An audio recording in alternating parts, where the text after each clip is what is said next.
ሰላም ሰላም የዴሊ ቤተሰቦች እንደምን አላችሁ? ዛሬም ትኩስ ዜናዎችን ይዘን ቀርበናል። ሁሌም እንደምታደርጉት ሁሉ ሰብስክራይብ፣ ሼር፣ ላይክ፣ ኮሜንት በማድረግ ትብብራችሁ አይለየን። በእስራኤልና በኢራን መካከል ሽምግልና ለማድረግ ዝግጁ ነኝ። ሩሲያ ፕሬዝዳንት ቭላድሚር ፑቲን ሩሲያ በእስራኤልና በኢራን መካከል ሽምግልና ለማድረግ ዝግጁ መሆናቸውን ማስታወቃቸውን ተነገረ። ፑቲን ከኢራን ፕሬዝዳንት ማሱድ ፔዜሽኪያን ጋርና በእስራኤል ጠቅላይ ሚኒስትር ቤንያሚን ኔታንያሁ ጋር የተለያዩ የስልክ ውይይት ማድረጋቸውን፣ በእነዚህ ጥሪዎች ወቅት እስራኤል በኢራን ላይ የምታደርሰው ጥቃት ማውገዝ ውጥረቱን ለማርገብ የሩሲያ ሽምግልና በይፋ ማቅረባቸው የሩሲያ ሚዲያዎች ዘግበዋል። እንደ ዘገባው ከሆነ ፑቲን ከኔታንያሁ ጋር ባደረጉት ውይይት የእስራኤልና የኢራን ግጭት በሰላማዊ መንገድ መፍታት አስፈላጊ መሆኑን ጠቁመው ድርድሩ እንደገና እንዲጀመር አሳስበዋል። በሌላ በኩል ከኢራን ከፔዜሽኪያን ጋር ባደረጉት የስልክ ውይይት ለኢራን መሪዎችና ሕዝቦች በእስራኤል ጥቃት ላጠፋው ሕይወት ማዘናቸውን ገልጸው ፑቲን በኢራን ኒውክሌር መርሃ ግብር ዙሪያ ያላቸውን ችግሮች ለመፍታት በሰላማዊ መንገድ ለሚደረግ ጥረት ሩሲያ ሙሉ ለሙሉ ድጋፍ እንደምትሰጥ አረጋግጧል። ሞስኮ ዓለም አቀፍ ማህበረሰብ ሰላም አደጋ ላይ የሚጥሉና ክልልና ዓለም አቀፋዊ ደህንነት የሚጎዱ እነዚህ ያለ ጥቃት ድርጊቶች አይኑን ጨፍኖ ማየት የለበትም በማለት ጥሪ አስተላልፏል። ከኢራን ኒውክሌር መርሃ ግብር ጋር ተያይዞ ጉዳዮችን በፖለቲካና በዲፕሎማሲ መንገድ ብቻ የመፍታት አስፈላጊ አጽንኦት ተሰጥቶት የተናገሩት ፑቲን ክሬምሊን ተጨማሪ ማባባስ እንዳይከሰት አሁን ያለው ሁኔታ ለመፍታት የሽምግልና አገልግሎት ለመስጠት ዝግጁ ቁርጠኛ መሆናቸውን ገልጿል። ባይደን 20,000 ሚሳኤል እንደሚሰጡን ቃል ገብተው ነበር። ትራምፕ ግን ይህንን ወደ መካከለኛው ምስራቅ ልከውታል ሲሉ ዜሌንስኪ ተናገሩ። የዩክሬን ፕሬዝዳንት ዜሌንስኪ ከአሜሪካ ኤምባሲ ቴሌቪዥን ጋር ባደረጉ ቃለ ምልልስ የዩክሬን መንግስት ከቀድሞ የአሜሪካ አስተዳደር ጋር እነዚህ ጸረ ድሮን የሆኑ 20,000 ሚሳኤሎች በተመለከተ ውል ፈጽመው ጠቅሷል። ይሁንና የትራምፕ አስተዳደር ግን ሚሳኤሎቹ ወደ መካከለኛው ምስራቅ እንዳላካቸው ገልጿል። ሲናገሩም የመከላከያ ሚኒስትሩ ዛሬ እንዳገኙ የአሜሪካ እነዚህ 20,000 ሚሳኤሎች ወደ መካከለኛው ምስራቅ ልኳቸዋል ብሏል። ጨምሮም እነዚህ ሚሳኤሎች ለኛ የሚደርሱበት ቀን ስንቆጥር ነበር። እዚህ 20,000 ሚሳኤሎች በተለይም የሩሲያ ድሮኖች እንደምንመክትበት ተደርገው የተዘጋጁ ነበሩ። ዋጋቸው ምን ያህል ወደ ውድን ሳይሆን ልዩ ቴክኖሎጂ ያካተቱ ናቸው ያሉት ዜሌንስኪ እነዚህ ሚሳኤሎች ካላገኙ ድል ማድረግ እንደሚከብዳቸው መግለጻቸው ዋል ስትሪት ጋዜጣ ዘግቧል።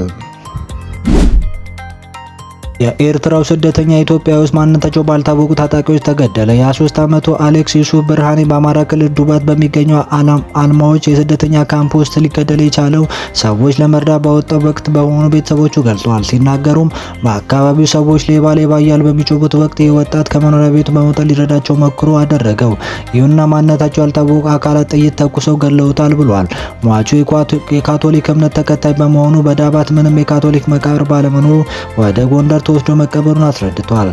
አሌክ ከእህቱ ጋር በትግራይ በሚገኘው ማይ አይን የስደተኛ ካምፕ ውስጥ ይኖር የነበረ ሲሆን የስደተኛ ካምፕ ወደ አልማዎች ሲቀየር በዚህ መኖር የጀመረው ነበር። በዚህ ካምፕ ባጋጠመው የጤና ችግር የተነሳ ወደ አዲስ አበባ ለመሄድ ሕክምና ሲከታተል የቆየ ሲሆን ወደ ካምፑ የተመለሰው የስደተኛ መታወቂያ ወረቀቱን ለማሳደስ በሚል እንደነበረ ቤተሰቦች ተናግረዋል። አንድ ስሙ እንዳይጠቀስ የፈለገ የቤተሰብ አባል እንደገለጸው ኤርትራውያን የስደተኛ ካምፕ ውጭ ሆነው በአዲስ አበባ ስደተኛ መታወቂያ ለማሳደስ ከፈለጉ ከፍተኛ ገንዘብ ይጠየቃሉ። ሲናገርም በአዲስ አበባ የኤርትራ ስደተኞች ወረቀት ለማሳደስ እስከ 170,000 ብር መክፈል ያስፈልጋል ተብሏል። ኢራን በእስራኤል ላይ በፈጸመችው የመልስ ምት ጥቃት ቢያንስ 2 ሰዎች መሞታቸውን እስራኤል አረጋግጣለች። በሌላ በኩል የእስራኤል የመከላከያ ሰራዊት በኢራን ውስጥ ከሚገኙ ኢላማዎች ላይ የአየር ጥቃት መቀጠሉን አስታውቋል። የእስራኤል ድንገተኛ አገልግሎት ኢመርጀንሲ ሰርቪስ ማገን ዴቪድ ኦደም በእስራኤል ባህር ዳርቻ ሜዳማ አካባቢ 21 ሰዎች መቁሰላቸውን ቀድሞውን ሲል ሪፖርት ማድረጋቸው ይታወሳል። ማገን በሰጡት መግለጫ መሰረት እድሜያቸው 60ዎቹ አካባቢ የሚገምቱ አንድ ሴት ራሳቸውን ስተው በህይወት የመኖር ምልክት ሳይታይባቸው ከአደጋው ሲወጡ እድሜው 45 ዓመት አካባቢ የሆነ አንድ ወንድ ከቦታው ከተነሳ በኋላ ህይወቱ ማለፉ ተረጋግጧል። በማጥቃት የደረሰው ዝርዝር ጉዳቶች የሟቾች ቁጥር የሚመለከተውን አካል እያጠራ ሲሆን ተጨማሪ መረጃዎች እንዳይደርሱ ይዘን እንቀርባለን። በሌላ በኩል የእስራኤል መከላከያ ሰራዊት በቴሌግራም ገጹ ባሰራጨው አጭር መግለጫ እስራኤል የአየር ኃይል በኢራን ውስጥ ያሉ ስጋቶች ለማስወገድ ኢላማዎቹ መምታቱን ቀጥሏል ሲል ጽፎ ተመልክቷል። ይህ መግለጫው በእስራኤልና በኢራን መካከል ያለው ግጭት ተባብሶ መቀጠሉንና ያሳያል ሲሉ አስተያየት ሰጪዎች ይናገራሉ። በእስራኤልና በኢራን መካከል ያለው ግጭት ተባብሶ ዛሬ ቅዳሜ ሁለቱም ወገኖች የሚሳኤልና የአየር ጥቃት እርስ በርስ መፈጸማቸውን አመልክቷል።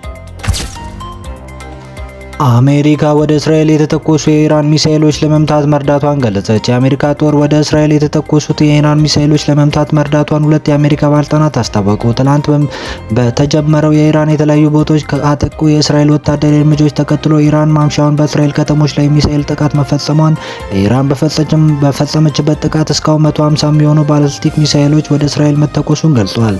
በተለይም የቴል አቪቭ ቦታዎች ላይ በወደቁት የኢራን ሚሳኤሎች ምክንያት የተነሳ እሳት ለማጥፋት የእሳት አደጋ ሰራተኛ መሰማራታቸውን ተነግሯል። በዚህ የኢራን ሚሳኤሎች ጥቃት ላይ እስካሁን 40 እስራኤል መጎዳታቸው፣ ሁለት የከፋ ጉዳት እንዳጋጠማቸው ቲአርቲ ዘግቧል። የኢራን ሚሳኤሎች ለማክሸፍ የእስራኤል አይረን ዶም ጸረ ሚሳኤሎች መተኮስም ነው የተገለጸው። ከዚህ ጥቃት መግለጫ የተሰጡት የእስራኤል መከላከያ ሚኒስትር ኢዝራኤል ካትዝ ኢራን አሁን ቀይ መስመር አልፋለች፣ ለዚህ የኢራን መንግስት ዋጋ ይከፍላል ብሏል። በጥቃቱ የአሜሪካ ጦር ወደ እስራኤል የተተኮሰውን የኢራን ሚሳኤሎች ለመምታት እርዳታ መስጠቱን ሁለቱ የአሜሪካ ባለስልጣናት መግለጫቸውን ቢቢሲ ዘግቧል። ግብጽ ሊቢያ የጋዛ ሰልፍ አዘጋጆችን አስቆሙ። የጸጥታ ምንጮች እንዳሉት ብዛት ያላቸው ሰዎች በካይሮ አውሮፕላን ማረፊያና በሌሎች ስፍራዎች ታስረው ወይም ከሀገር ተባረዋል። በእስራኤል የጋዛ ከበባ ለመስበር የሚፈልጉ አክቲቪስቶች የግብጽ የሊቢያ ባለስልጣናት እንዳስቆሙ የሰልፍ አዘጋጆች አስታውቀዋል። ተጨማሪ እስራት፣ ከሀገር የማባረር ድርጊቶች እየተፈጸሙ መሆኑን ዘግበዋል። 40 የሚሆኑ የዓለም አቀፍ የጋዛ ሰልፍ ተሳታፊዎች ከካይሮ ሲወጡ የሚገኙበት የፍተሻ ጣቢያ ላይ ፓስፖርታቸው ተወስዷል ሲሉ ዓለም አቀፍ የጋዛ ሰልፍ አዘጋጆች በሰጡት መግለጫ አስታውቋል። በሙቀት ታስረው መንቀሳቀስ አልተፈቀደላቸውም ሲሉ አክለውም ሌሎች 15 የሚሆኑ ደግሞ በሆቴሎቹ ታስረዋል ብለዋል። አክቲቪስቶቹ ከፈረንሳይ፣ ስፔን፣ ካናዳ፣ ቱርክና ከእንግሊዝ የመጡ መሆናቸው የገለጹት አዘጋጆቹ እኛ ሰላማዊ እንቅስቃሴ ላይ ነኝ፣ እናም ግብጽ ሕግ እናከብራለን ብለው ቡድኑ አምባሳደሮች በመጠየቅ እንዲፈቱ እንዲረዷቸውና ጉዟቸው እንዲጠናቀቅ ጥሪ አቅርበዋል። አክቲቪስቶቹ በዚህ ሳምንት ከግብጽ የደረሱ በዓለም አቀፍ የጋዛ ሰልፍ ላይ ለመሳተፍ ነው። ይህ ሰልፍ ለእስራኤል ለጋዛ የተራበ ሕዝብ ለእርዳታ ሰብአዊነት አቅርቦት እንድታስገባ ለመጫን ያለ የህዝብ ተነሳሽነት ነው። አዘጋጆች እንዳሉ ከ80 ሀገሮች የተውጣጡ ተሳታፊዎች ወደ ግብጽ ራን ድንበር ማቋረጥ ከጋዛ ጋር ጉዞ ለመጀመር ተዘጋጅተዋል። ወደ 4000 የሚጠጉ አክቲቪስቶች እንደሚሳተፉ ይጠበቃል ብሏል። የዩኤስአይዲ ድጋፍ መቋረጡ መንግስት ከራሱ ካዝና ለጤናው ዘርፍ ከፍተኛ በጀት እንዲመድብ አስገድዷል ተባለ። ባለፉት ጥር ወደ ስልጣን የመጡት ዶናልድ ትራምፕ ከወሰዳቸው አበይት ውሳኔዎች መካከል የዩኤስአይዲ ስራ መዘጋትና በዚሁም በርካታ ሀገራት ያገኙት የነበረው ድጋፍ እንዲቋረጥ ሆኗል። ከዚህ ጋር ተያይዞ 2018 በጀቱን ለፓርላማ ያቀረበው መንግስት ለጤናው ዘርፍ ከራሱ ካዝና የመደበውን በጀት እንዲጨምር አስገድዷል። የገንዘብ ሚኒስቴር በበጀት ንግግራቸው ወቅት ይህንን አረጋግጧል። ስም ባይጠሩም አንዳንድ ሀገራት ድጋፍ በማቋረጣቸው መንግስት ለጤናው ዘርፍ በተለያየ መድኃኒት ግዢ ከራሱ ከፍተኛ በጀት ለመያዝ ተገዷል ብለዋል።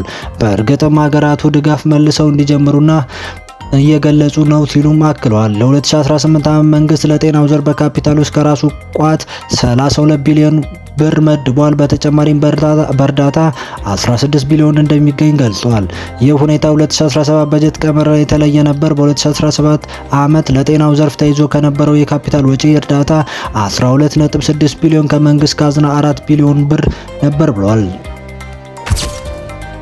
ኢራናዊ መንግስታቸውን አስወግዱት ኔታንያሁ። የእስራኤል ጠቅላይ ሚኒስትር ቤንያሚን ኔታንያሁ ኢራናዊ መንግስታቸውን በአመጽ ማስወገድ ይጠበቅባቸዋል ሲሉ ተናገሩ። ለሀገራቸውና ለታሪካችሁ ስትሉ እንዲሁም ባንዲራችሁን ጥላ ስር በአንድ ላይ ለመሰብሰብ ሰዓት ደርሷል ሲሉ ኔታንያሁ መልእክት አስተላልፈዋል። ጠቅላይ ሚኒስትር ኔታንያሁ በተንቀሳቃሽ ምስል ባስተላለፉ መግለጫ ሰይጣኑን እና ጨቋኙን ብሎም ደካማ አገዛዛችሁን መገርሰስ አለባችሁ ሲሉ አሳስበዋል። የማያንቀላፋ አንበሶች ዘመቻ በሚል በኢራን ላይ ያደረገው ጥቃት በእስራኤል ላይ የሚደረጉ የኑክሌርና የፕላስቲክ ሚሳኤል ስጋቶች ለማጥፋት ነው ሲሉ ኔታንያሁ ገልጸዋል።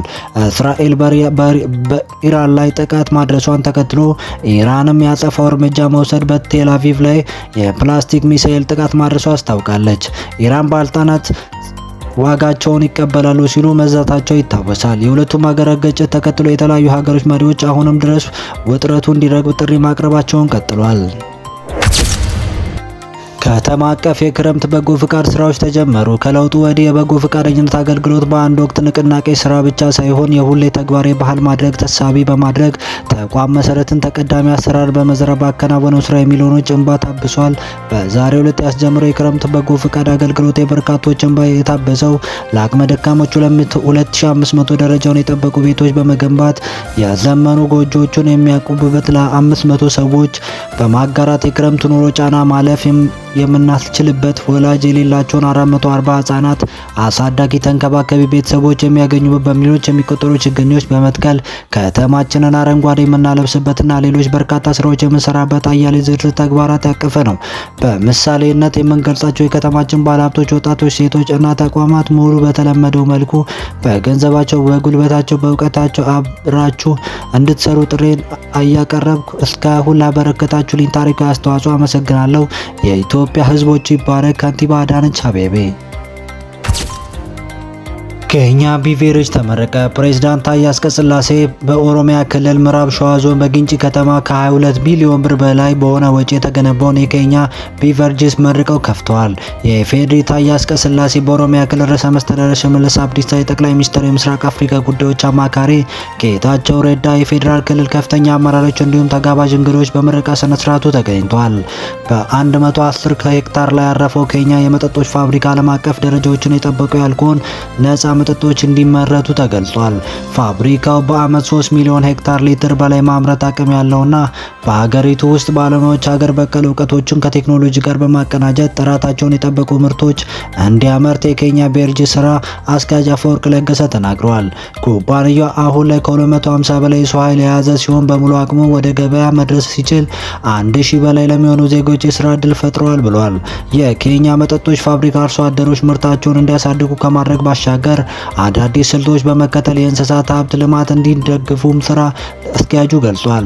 ኬኛ ቢቨሬጅስ 4000 ባሉ አክሲዮን የያዘ ሲሆን ግለሰቦቹ፣ የህብረት ስራ ማህበራት፣ ሀገር በቀል ድርጅቶች ያገኙበታል ተብሏል። ኢራን ወደ እስራኤል 100 በላይ ሰው አልባ አውሮፕላኖች UAVs ድሮኖችን አስወንጭፋለች ሲሉ የእስራኤል መከላከያ ሰራዊት IDF ቃል አቀባይ ብርጌደር ጀነራል ኤፊ ድሪፍን ገለጹ።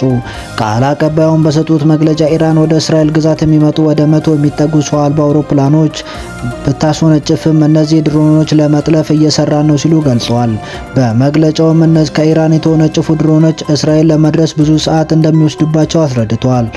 ፍሬን አክለውም እስራኤል በፈጸመችው ጥቃት ኢራን ጦር ሰራዊት ዋና አዛዥ፣ የኢራን እስላማዊ አብዮት ጥበቃ ሰራዊት IRGC አዛዥ እንዲሁም የኢራን ድንገተኛ አደጋ ትዕዛዝ አዛዥ መገደላቸውን አረጋግጠዋል።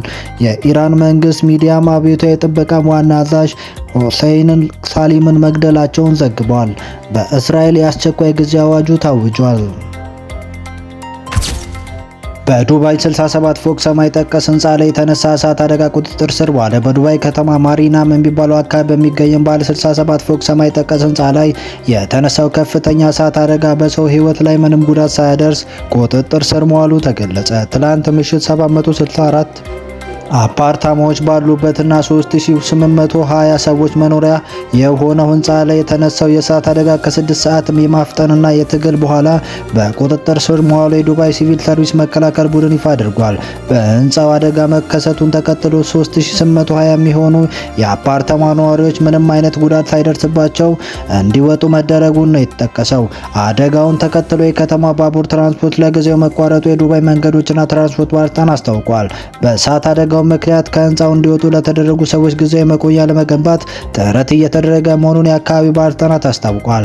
የሕክምና የስነ-ልቦና ባለሙያዎች እሳት አደጋው ከተከሰተበት ጊዜ ጀምሮ ለተጎጂዎች ድጋፍና እንክብካቤ ለማድረግ በፍጥነት ወደ ስፍራው መገኘት የዘገበውን ገልፍ ታይምስ ነው የጠቀሰው። በአሁኑ ሰዓት እሳት አደጋው የተከሰተበት ህንፃ በማቀዝቀዝ ስራ እየተሰራ ሲሆን የአደጋው መንስኤና ንብረት ላይ ያደረሰው ጉዳት መጠን በተመለከተ የተገለጸ ነገር የለም። ሰብስክራይብ፣ ሼር፣ ላይክ፣ ኮሜንት በማድረግ ትብብራችሁ አይለየን። እናመሰግናለን።